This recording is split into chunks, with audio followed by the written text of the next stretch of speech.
Right, I've got three stories for you today. The US government blacklisted Anthropic weeks ago, but last week their CEO walked straight into the White House. We've also seen Amazon just put another $25 billion behind Anthropic, and also OpenAI started selling ads inside ChatGPT.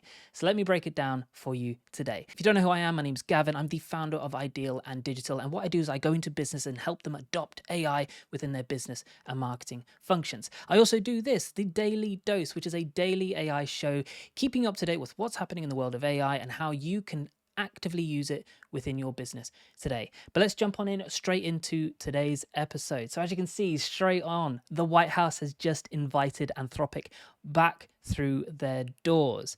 So I want to give you a quick recap of what happened a couple weeks ago. So we know that Anthropic has built a model called Mythos, and that is currently being previewed. And what it did is it autonomously found thousands of high severity security vulnerabilities across every major operating system and web browser, including bugs that had been hiding for up to 27 years. And rightly so, Anthropic has not released that publicly. What they did instead is that they launched a project called Project Glasswing. And this is a controlled coalition of companies like Apple, Google, Microsoft, Amazon, and CrowdStrike, amongst a handful of others. And that's now being backed by $100 million within credits, just to find and fix the vulnerabilities before anybody can exploit them. And one thing I found in a number of reviews and a couple of podcasts that I've listened to is the banking system needs Claude Mythos to find all these security vulnerabilities. If this particular technology gets into the wrong hands, you know what will happen as a result. Now, this story was about 2 weeks ago, but here's what has happened most recently. Now, Anthropic's CEO Dario Amodei walked into the West Wing for a meeting with the White House Chief of Staff, Susie Wiles, and we also saw the Treasury Secretary Scott Bessent was also in the room. Now, the White House has called those particular talks productive and constructive, which is a significant reversal from what just happened weeks and weeks ago, because we know that the Trump administration declared Anthropic a supply chain risk, which that particular designation ordinarily is reserved for foreign adversaries. Now, Trump himself said the administration would not do business with them again. And we saw that a federal judge in San Francisco has since blocked that particular directive, which means Anthropic can still work with civilian agencies while the legal fight continues to play out. We know the Pentagon dispute is still unresolved at this moment in time.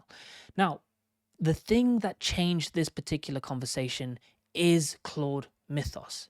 It would be absolutely mind-blowingly negligent to ignore the power of Mythos. And what we found is that the intelligence agencies and the cybersecurity and infrastructure security agency are already testing it because of how powerful it can be, because it can find those particular security flaws and vulnerabilities. It would be so silly not to use this. We also know now that the Treasury Department also wants access, and the Office of Management and Budget is preparing to give agencies access to assess their own defenses too. And what we saw is that a source close to the negotiations said this: it would be grossly irresponsible for US government to deprive itself of the technological leaps that the new model represents. I completely agree with that. Why wouldn't you use this to make things safer, to secure data, and build trust with the public? Now, the civilian side of the government also looked at what Mythos could do, and it decided that the capability is too important to sit out because of the fight between the Pentagon and with an AI company. We also know that Anthropic has hired a lobbying firm, Ballard Partners, where Wiles worked 4 years, specifically for advocacy around Department of War procurement. Okay, so this is the clearest example yet of AI capability forcing a political U-turn. So a government that blacklisted a company has now reversed its course because the technology was way too valuable to ignore. So if you are in a leadership role, the takeaway is straightforward. The AI tools being built right now are reaching a point that sitting on the sidelines, kind of figuring out, should I not, that actually carries its own risks. So the question for your business is relatively the same as the one the White House has just answered for itself. Can you afford not to have AI within your business? Okay, so this Anthropic story actually connects quite nicely to the next one, because while the White House was changing its mind, Amazon was writing a very large check, and that check was for $25 billion. So Amazon has just agreed to invest that much more into Anthropic. And that's on top of the $8 billion that they've already put into this particular business, which, if you can add those two numbers together, gives the total commitment to $33 billion. So we know the first $5 billion lands now at Anthropic's latest valuation, which is $380 billion, and the remaining $20 billion is then tied up into commercial-based milestones. In return, Anthropic has then committed to spending over $100 billion on Amazon's cloud infrastructure over the next decade. So they're securing about 5 gigawatts of compute capacity using Amazon's Trainium chips. And to put that into perspective, 5 gigawatts is roughly the electricity consumption of a city the size of Birmingham here in the UK. That is a lot of compute and electricity consumption. So we covered the revenue numbers in one of my previous episodes, but I think it's important to reiterate from there because they can move. So what we know is that annualized revenue has hit $30 billion. We know OpenAI is around the $24 billion, and over 500 enterprise customers are now spending more than $1 million a year with Anthropic. So that's 8 of the Fortune 10 are all Claude customers. That's a pretty good spread in my opinion. So I realize you're probably asking the question, okay, what does this actually mean if you're using AI at work? Some big numbers, but how does that actually affect me? So 2 things. First, if you've been hitting the capacity limits on Claude, so you're getting these slow responses, you're waiting for your usage to kind of reset, or you're getting these kind of reliability issues during those peak hours, well, this particular investment is going to fix that. We know that Anthropic has been scaling its infrastructure hard to make sure that it can keep up with the demand. And that $100 billion in compute over the next decade is going to be designed to solve that for you. Second is that the market has made a very clear bet. Amazon has committed about $50 billion to OpenAI's raise earlier this year, and now it's committing $33 billion into Anthropic. They're essentially buying both of them. But we can see that Anthropic's revenue is overtaking OpenAI's, and that's got to tell you something about where the enterprise-based demand is going. And that is that businesses are choosing Claude to do their real work at a rate that has surprised everybody. Now, if you're still evaluating, if your business is still evaluating which AI platform to standardize on, you need to start thinking about making a call on that. The infrastructure behind Claude has just got a huge upgrade based on this particular investment. The tool is going to get faster, it's going to get more reliable, and we know that more enterprise-based businesses are betting on Claude, and that is not kind of a minority position.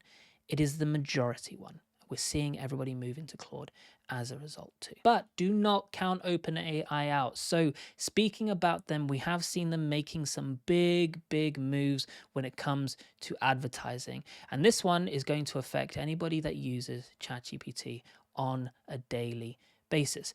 So OpenAI has just turned on cost per click advertising inside ChatGPT. If you don't know what cost per click is, if you remember the good old days of Google and you type in your particular search query, you get those first 3 ads which have the ad text next to it. Those are cost per click or PPC ads. Well, OpenAI has just started doing that within the platform. But what's interesting is they've now shifted from an impression-based pricing that they launched back in February, and that's where brands were paying around $60 per 1,000 impressions with a $250,000 minimum annual spend. Now, those particular numbers have moved pretty fast because the CPM has dropped from that $60 to about $25. And now they've added this new CPC as an option, cost per click as an option, which means that these advertisers, they're only going to pay when somebody actually clicks the link, which actually gives you a little bit of confidence as a business because they've got intent, because they've clicked it for a reason. We also know that OpenAI is actively hiring their first advertising measurement science leader. Oh, big long job title, which tells you that they are building a proper ad platform and they're not just kind of running a little experiment to see if it works. They are putting a good amount of investment behind this, and we can then therefore expect it to stay. Now, this matters to you whether you run ads or you don't, because ChatGPT has hundreds of millions of users.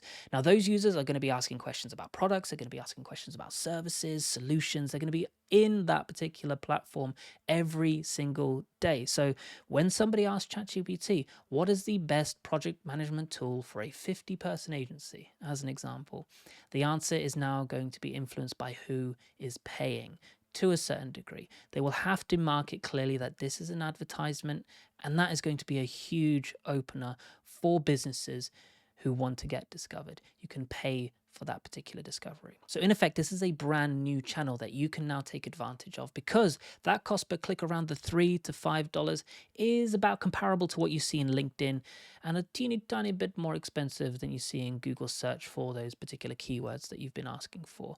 But the intent signal is going to be ever so slightly different, because someone asking an AI agent for a recommendation is further along within their decision-making process than someone on Google clicking a particular result. So with that, the conversion potential is pretty real, but it is still early days, and I want to make sure that we can back that all up by data. Now, if you don't run ads at all, well, the implication is still relatively important, because these are tools that people are using every single day to make these buying decisions, and it's becoming an ad-supported platform. So the advice that somebody gets from the likes of ChatGPT about your industry, about your competitors, and about your category is going to be shaped by who is paying for that particular visibility. And if it's anything like the good old Facebook days when you could just run an ad and you get a bunch of results too, I'm very much looking forward to this particular update. And that's it for today's episode. Thank you so much for watching. Please subscribe and let me know how you found this. If there's anything I haven't covered or you want to learn more about, do let me know. And for now, take care. Have a good one.